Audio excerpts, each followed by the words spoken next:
एक बार फिर आप सभी को प्रभु यीशु मसीह के जीवित पवित्र और सामर्थी नाम में जय मसीह की। धन्यवाद करते हैं प्रभु ने एक और दिन हमारी आयु में ये जोड़ा, जबकि हम इस पवित्र दिन प्रभु के आलय में इकट्ठा होकर प्रभु की आराधना स्तुति करते हैं, प्रभु के लिए अपने होठों के बलिदान चढ़ाते हैं, अपने विनती निवेदन प्रार्थनाएं धन्यवाद के साथ प्रभु तक पहुंचाते हैं और प्रभु के वचन के द्वारा उसकी वाणी को हम सुनते हैं। ये पवित्र दिन जब हमारी आयु में जुड़ा है, एक और दिन प्रभु ने, हम प्रभु का धन्यवाद करते हैं। प्रत्येक कलीसिया में जहाँ 2 या 3 प्रभु यीशु के नाम से इकट्ठा हैं, प्रभु की उपस्थिति वहाँ है, हम ये विश्वास करते हैं। विशेष हमारी इस कलीसिया में भी उसकी उपस्थिति यहाँ पे हाजिर है, क्योंकि हम 2 या 3 से ज़्यादा हैं, संख्या में हम कम हो सकते हैं। प्रभु का वचन कहता है हे छोटे झुंड, वो यूं नहीं कहता, वचन में कहीं नहीं लिखा हे बड़े झुंड या हे बड़ी कलीसिया। वचन में ये स्पेशली लिखा है हे छोटे झुंड मत डर, क्योंकि मुझे ये भाया है कि तुझे स्वर्ग का राज्य दो। किसी बड़ी कलीसिया के लिए नहीं लिखा ये कि जहाँ हजारों लोग इकट्ठा होते हैं, ये लिखा है एक छोटे झुंड के लिए, जैसे हमारा ये छोटा सा एक झुंड है जो प्रभु के एक बोझ को लेके जो है कार्य करता है, प्रभु के एक बोझ को लेके जो है प्रभु के समक्ष आता है और प्रभु के बोझ को लेके एक प्रार्थनाएं करता है, ताकि प्रभु की इच्छा पूरी हो, प्रभु की योजना सफल हो। धन्यवाद करते हैं प्रभु ने आज भी हमें ये मौका दिया। इतने दुनिया भर में हम देख रहे हैं कितने कलेश, कितनी संकट, कितनी समस्याएं चल रही हैं, युद्ध चल रहे हैं। अभी हमारे देश और हमारे पड़ोसी मुल्क पाकिस्तान के बीच में भी जो है टेंशन चल रही है, युद्ध की स्थिति बनी हुई है, और हम ये विश्वास करते हैं कि वो सब प्रभु के नियंत्रण में है, क्योंकि राजाओं का राजा जो है हमारा प्रभु यीशु मसीह है। और धन्यवाद करते हैं प्रभु का कि वो उस स्थिति को संभाले हुए है, किसी मनुष्य के बस का नहीं है। प्रभु का वचन कहता है मनुष्य से नहीं पर परमेश्वर से सब कुछ संभव है। वो प्रत्येक के हृदय को बदल सकता है, प्रत्येक के हृदय में बातचीत कर सकता है, प्रत्येक के हृदय में अपनी योजना डाल सकता है। इसलिए हम अपने देश के लिए, अपने पड़ोसी मुल्क के लिए, प्रत्येक के लिए हमें प्रार्थना करनी है कि प्रभु प्रत्येक को अच्छी बुद्धि दे, समझ दे, ताकि वो शांति, वो अमल जो तू चाहता है हमारे बीच में स्थापित हो सके। ये जो युद्ध होता है ये किसी धर्म को देख के नहीं होता, किसी मजहब के लिए नहीं होता। इसमें हर धर्म, हर मजहब का इंसान जो है वो आता है और उनको तकलीफ होती है। हालेलुया। हम किसी मजहब को गलत नहीं, किसी धर्म को हम गलत नहीं साबित कर सकते, क्योंकि वो उनका विश्वास है और जो हमारा विश्वास है हम उन पर थोप नहीं सकते। हम उनको बता ज़रूर सकते हैं, प्रभु के वचन उनको बता सकते हैं, प्रभु के विषय में उनको बता सकते हैं, लेकिन अपना बात हम उन पर थोप नहीं सकते। ना कोई और अपनी बात हमारे ऊपर थोप सकता है कि तुम्हें ऐसा करना ही पड़ेगा। बहुत बार ऐसा सुनने में आता है कि अन्य लोग जो है मसीही लोगों को ज़बरदस्ती जो है कुछ नारे लगाने को बोलते हैं कि तुम ये नारा लगा, नहीं तो तेरी पिटाई करेंगे, तुझे मार डालेंगे। कोई बात नहीं, ये शरीर ही ख़त्म होगा, हम अनंत जीवन को पहुंचने पाएंगे। हालेलुया। इसलिए हमें डरने की, हमें घबराने की कोई आवश्यकता नहीं है, क्योंकि सब कुछ जो हमारा है हमने प्रभु के कंट्रोल में छोड़ा हुआ है। Praise Lord.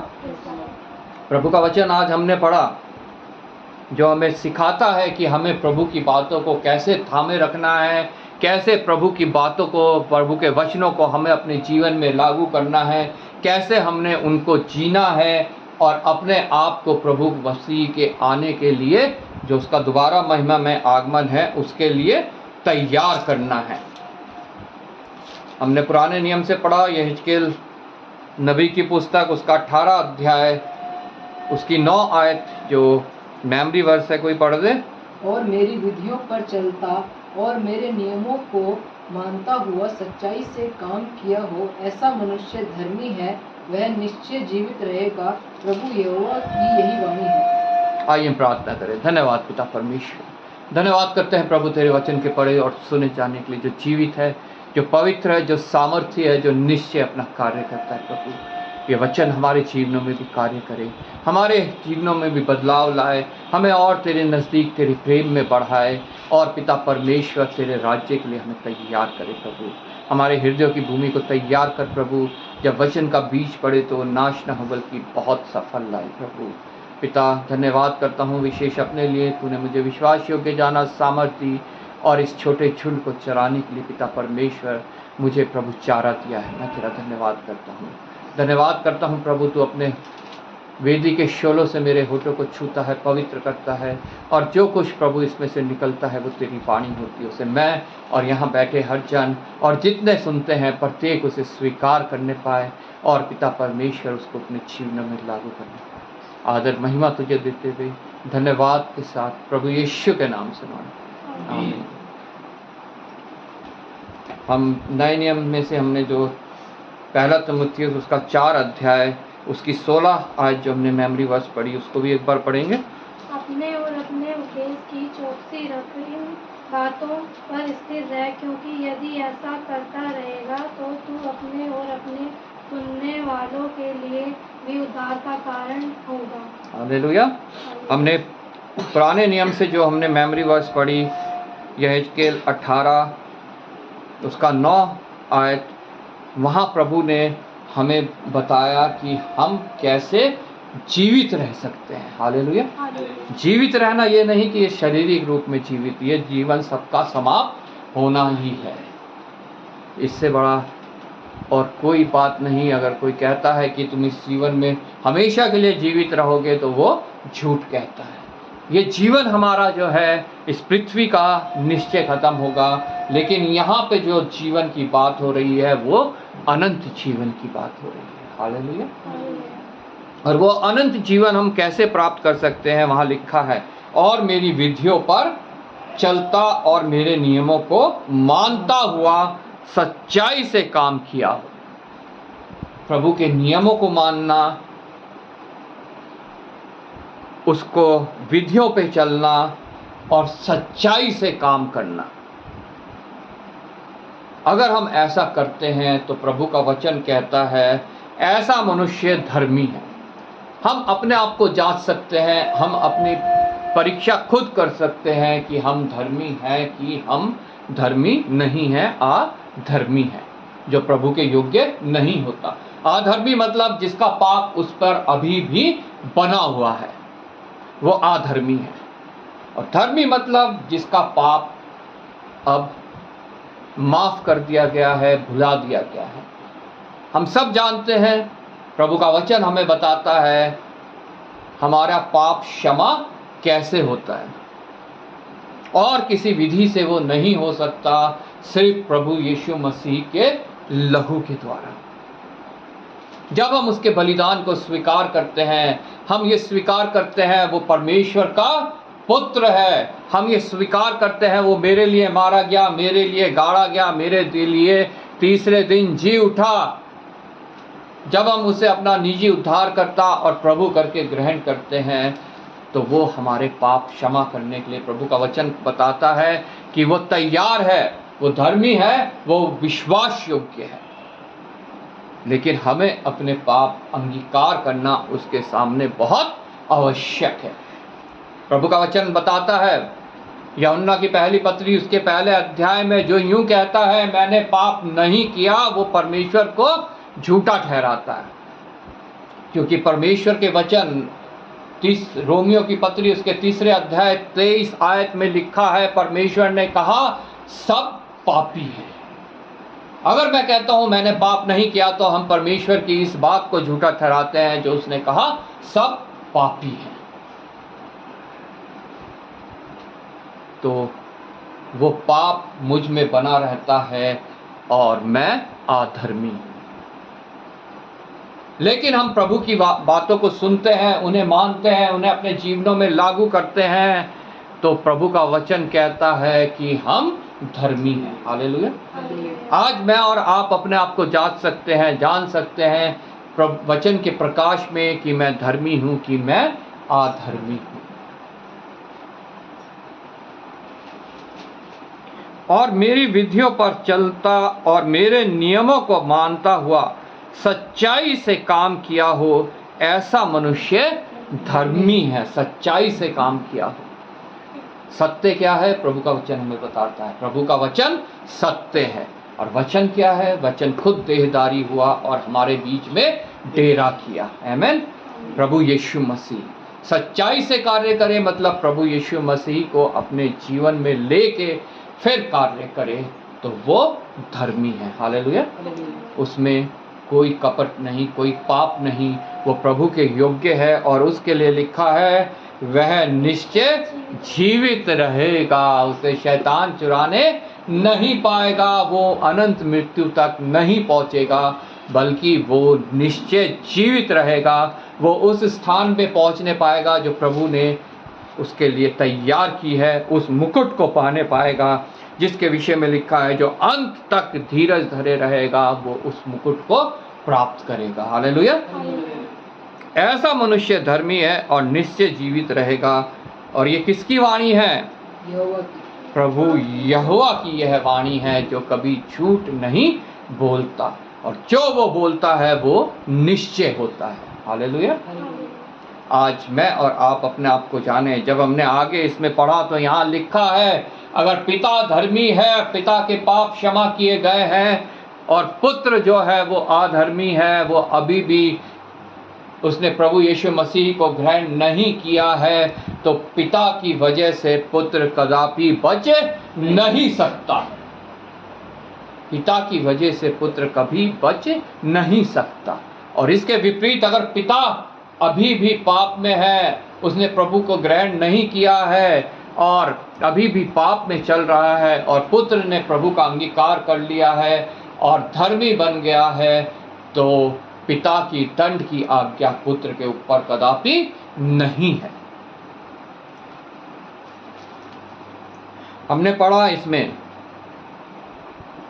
23 आयत से, यहेजकेल 18:23, प्रभु यहोवा की यह वाणी है, क्या मैं दुष्ट के मरने से कुछ भी प्रसन्न होता हूँ। हमारा प्रभु कभी भी किसी अधर्मी के मरने से खुश नहीं होता, क्योंकि उसका बलिदान जो है उसके लिए कार्य नहीं कर पाता है।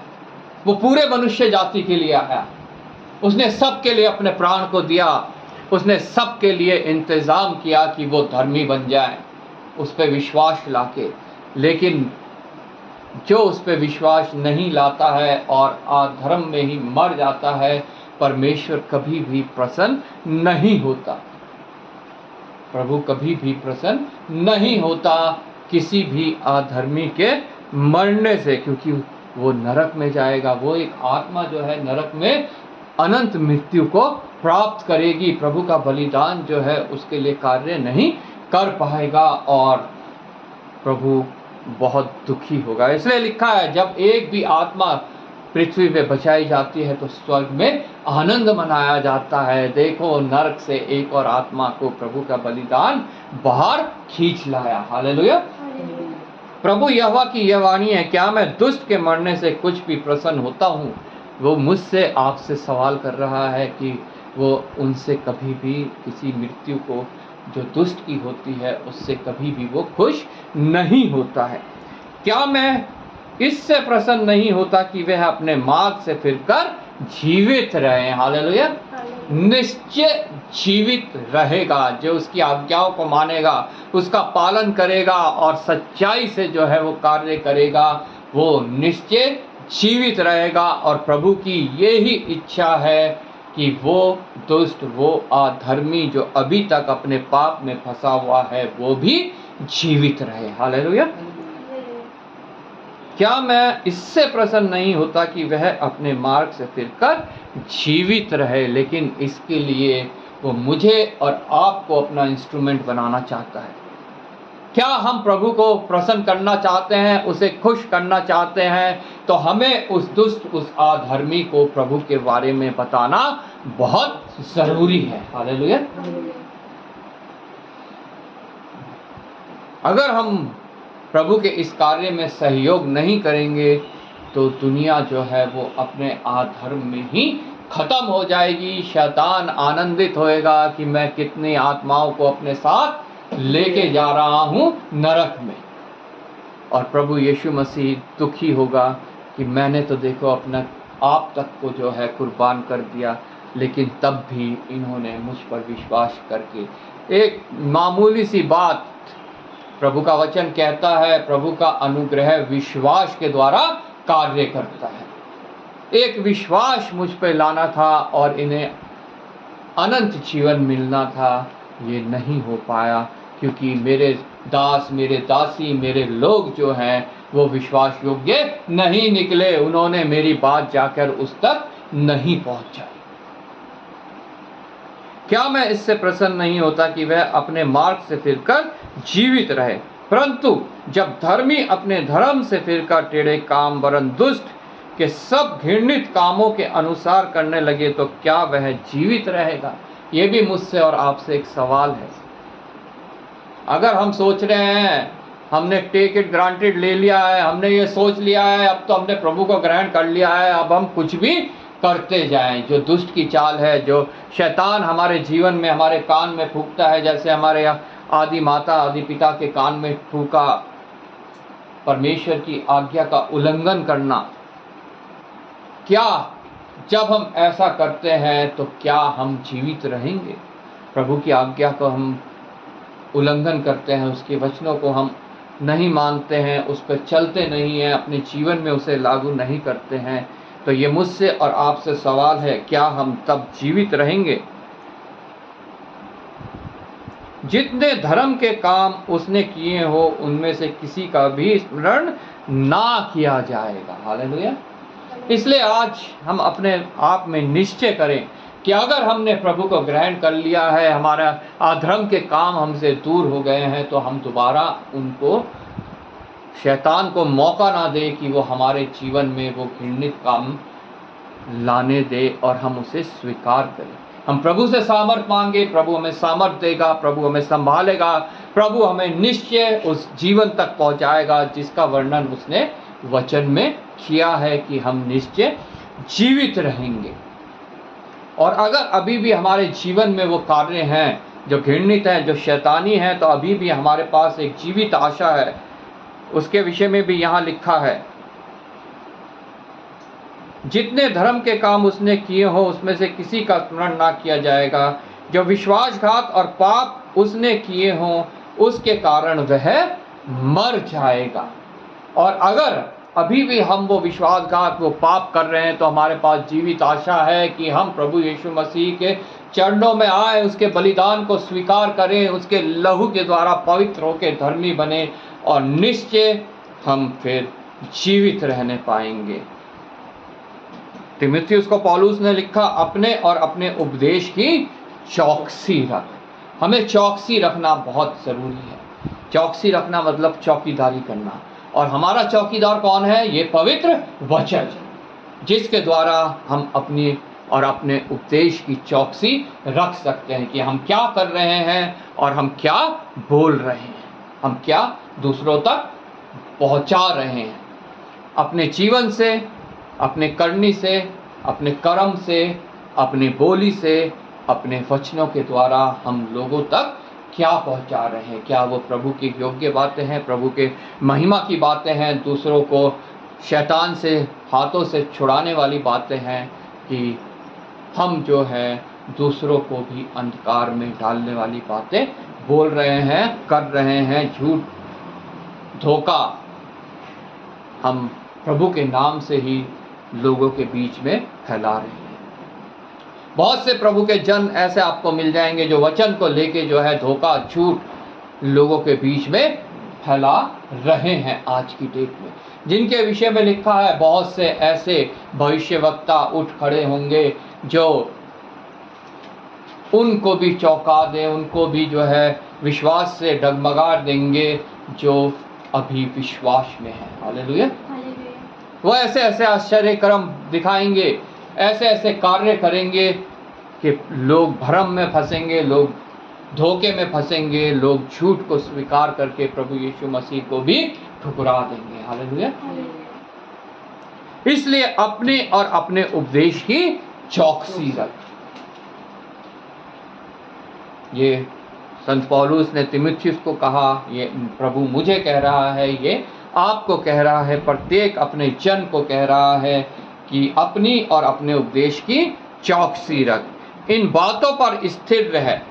किन बातों पर? जो इस वचन में बातें हैं, जो प्रभु की आज्ञाएं हैं, जो प्रभु के नियम हैं, जो प्रभु की इच्छा है, हमें उस पर जो है क्या रहना है? स्थिर रहना है, डगमगाना नहीं है संसार की ओर देख के। प्रभु का चेला समुद्र में चलने तो लगा, लेकिन उसने जब इधर उधर देखा, संसार के चारों ओर लहरें उठ रही हैं, हवाएं चल रही हैं, डर गया और डूबने लगा। हम भी इसी प्रकार से हैं। जब हम स्थिर रहते हैं, हम चारों तरफ देखने लगते हैं और कोई ये क्या कर रहा है, ये क्या कर रहा है, ये क्या कर रहा है, ये कौन सी नदी में डुबकी लगा रहा है, कौन से पहाड़ में जा रहा है, कौन सी गिरजाघर जा रहा है, कौन से मस्जिद जा रहा है, कौन से मंदिर जाके इसको छुटकारे के लिए ये प्रार्थना कर रहा है। हम भी फिर वैसा ही करने की कोशिश करने लगते हैं, डगमगा जाते हैं और समुद्र में डूबने लगते हैं, स्थिर नहीं रह पाते हम। प्रभु का वचन कहता है, जो दो नाव पे चढ़ के सवार होता है वो हमेशा डूबता है। जो दोगला मनुष्य है, जिसका विश्वास इधर भी है उधर भी है, डगमगाने वाला है, उसके लिए परमेश्वर के पास कुछ नहीं है। ये प्रभु का वचन हमें बताता है, सिखाता है। इसलिए हमें प्रभु की बातों पर स्थिर रहना है, चाहे हमारी परिस्थिति कुछ हो, हमारे जीवन में कुछ भी बीत रहा हो। इससे प्रभु का वचन हमें नहीं बताता कि हम इससे बच पाएंगे, ना हम किसी बीमारी से बच पा। हमें ऐसा नहीं है कि कोई बीमारी हमारे ऊपर नहीं आएगी, कोई कर्ज, कोई कमी घटी, कोई तकलीफ, कोई कलेश, कोई संकट, कोई प्राकृतिक जो आपदा है हमारे ऊपर कार्य नहीं करेगी। ऐसा वचन हमें कहीं भी शिक्षा नहीं देता है, पर यह हमें ज़रूर सिखाता है कि इनके बीच में भी मैं तुम्हारे साथ हूँ, तुम्हें इनसे कुछ हानि होने ना दूंगा और तुम्हें पार निकाल के मैं ले जाऊंगा, अगर तुम मुझ में स्थिर बने रहे उस मुकाम तक जो मैंने तुम्हारे लिए तैयार किया है।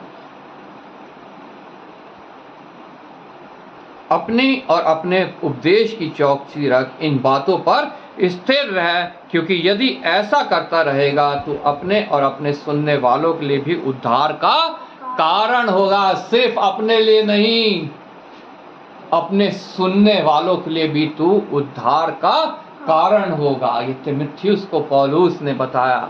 आज प्रभु मुझे और आपको ये बता रहा है कि हमें किस रीति से रहना है कि हम उद्धार पा सके, और जितने हमसे मिल रहे हैं, हमसे बातचीत कर रहे हैं, उनके लिए भी उद्धार का द्वार खुल सके। हालेलुया।